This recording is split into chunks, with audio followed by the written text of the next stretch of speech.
Assalamualaikum Nazreen, Abish narrates here. Today I am going to explain an episode from an American anthology, American horror story जिसका नाम है monster among अस। इसलिए ध्यान से सुनिएगा, popcorn उठा लाइए क्योंकि वीडियो में आने वाला है बहुत ही ज्यादा मजा। तो बिना किसी देरी के वीडियो शुरू करते हैं। ये एपिसोड स्टार्ट होता है एक लड़की से जिसका नाम है डॉट टेटलर। वो एक दिन के बारे में बता रही है जिस दुनिया के बारे में वो जानती थी वो खत्म होने वाली थी। वो एक ऐसी जगह चल रही थी जो बिल्कुल किसी मेले जैसी लग रही थी। वो सैटरडे का दिन था और डेट थी 3 सितंबर 1952 की। उसका कहना था कि जिस साय ने उसे पनाह दी थी, जांच की अंधी रोशनियों ने उसे खत्म कर दिया था। अब वो जानती थी कि वो हेल के गेट में इंटर होने वाली है, लेकिन वो ऐसे चल रही थी जैसे उसे ग्रेविटी अपनी तरफ खींच रही हो। वो चले ही जा रही थी और कुछ नहीं कर सकती थी। इसके बाद मूवी कट होती है इडोरा टेटलर के फार्म हाउस पर, जो कि फ्लोरिडा के टाउन जुपिटर में था।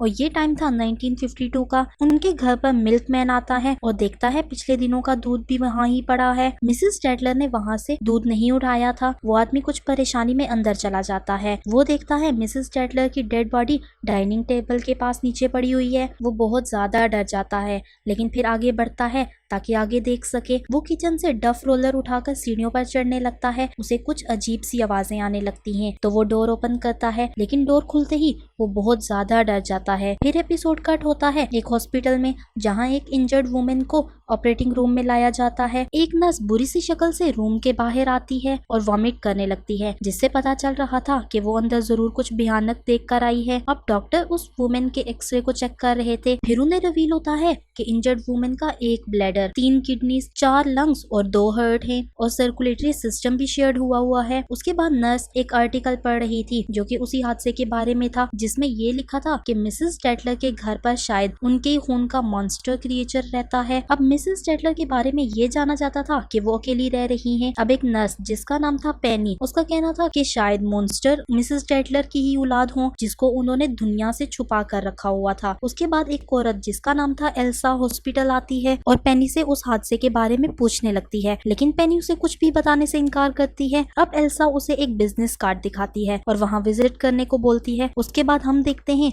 एल्सा ने पेनी के कपड़े पहने थे और सिक्योर विंग की तरफ जाती है जहाँ पेशेंट को रखा गया था। जब वो कर्टन उठाकर देखती है तो उसे एक वुमेन नजर आती है जिसके 2 फेसेस थे। ये मिसेस टेटलर की बेटियां डॉट और बेट टेटलर थी। एल्सा कर्टन पीछे करती है और उनकी खूबसूरती की तारीफ करती है, जिससे वो जाग जाती हैं। अब एल्सा बहुत ही अजीब थी, इसलिए वो उन्हें कहती है कि वो उन्हें घर ले जाएगी ताकि वो कंफर्टेबल ड्रेस पहन सकें, और इसी वजह से वो दोनों आपस में टेलीपैथिकली बात करती हैं।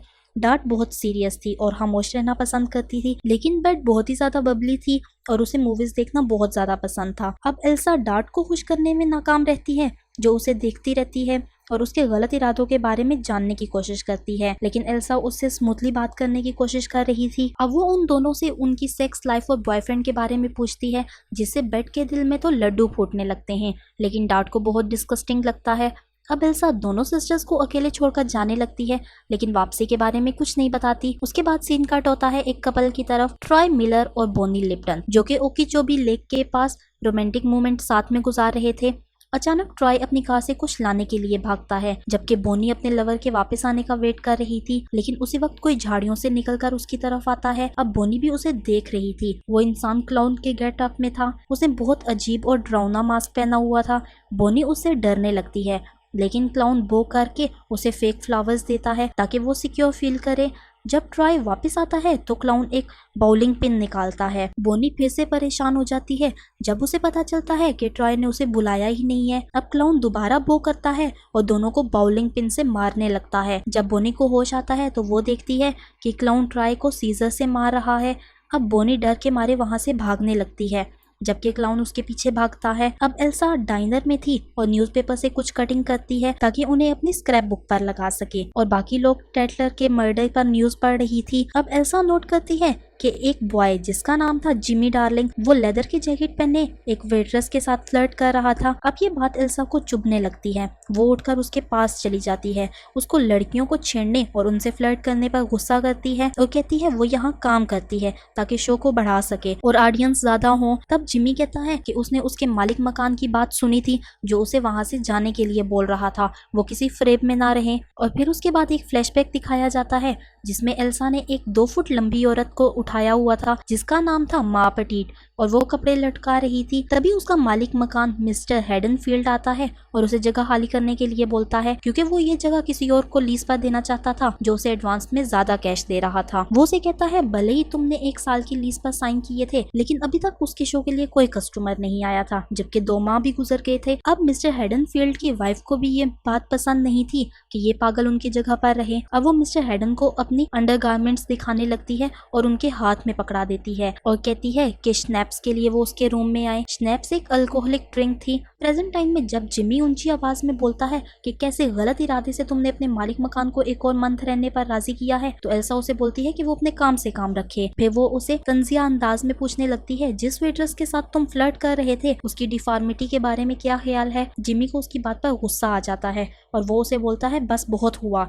एल्सा को भी गुस्सा आता है और कहती है कि चीजें बदल भी सकती हैं और इसके लिए उसके पास प्लान भी है। फिर मूवी कट होती है एक घर में जहां कुछ वुमेन्स इकट्ठे किटी पार्टी कर रही थी और अपनी अपनी सेक्स लाइफ पर शिकायत करती हैं। उसी वक्त वहां एक और वुमेन आती है जिसके फेस को देखकर लग रहा था वो बहुत ज्यादा खुश और पुरसुकून है। अब एक वुमेन शाय वाइफ के पास आती है और उसे कहीं जाने के लिए बोलती है। अब शाय वाइफ वहां से बैकरूम की तरफ जाने लगती है जहां जिमी लेटा हुआ था। अब जिमी का हाथ खराब होता हुआ नजर आता है। जब वो शाय वाइफ बेड पर लेटे अपने कपड़े उतारती है और जिमी उसके साथ मेकआउट करता है। अब सीन शिफ्ट होता है हॉस्पिटल की तरफ, जिधर एल्सा उन लड़कियों से उनकी मोम के मर्डर के बारे में पूछती है। डार्ट बताती है उस रात कुछ रॉबर्स आए थे, लेकिन जब उन्हें चुराने के लिए कुछ नहीं मिला तो वो बहुत गुस्से में आ गए और हमारी मोम का मर्डर कर दिया। बेट बताती है कि उसने एक हैट पहनी हुई थी और एक्वा वेल्वा जैसी स्मेल लगाई हुई थी, लेकिन एल्सा उसे बोलती है कि मैं जान गई हूँ, तुम हॉलीवुड मूवी गैसलाइट की स्टोरी सुना रही हो और मैं जानती हूँ मिसेस स्टेटलर के मर्डर के 2 दिन बाद तुम लोग मिली हो, जबकि तुम लोगों के जख्म उसी दिन के थे। अब वो इनसे सच्ची कहानी बताने को कहती है इससे पहले कि मैं तुम लोगों को पुलिस के हवाले करूं। अब वही क्रीपी क्लाउन दिखाया जाता है जो कि एक और कपल के घर आता है और उनका मर्डर कर देता है और उनके 8 साल के बच्चे क्रीपी को अपने साथ ले जाता है। अब ये भी बात रिवील होती है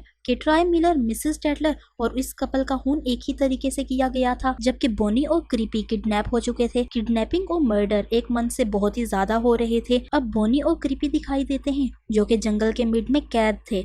अब क्लाउन लड़के को हंसाने की कोशिश करता है, लेकिन डरा हुआ लड़का और ज्यादा डरने लगता है।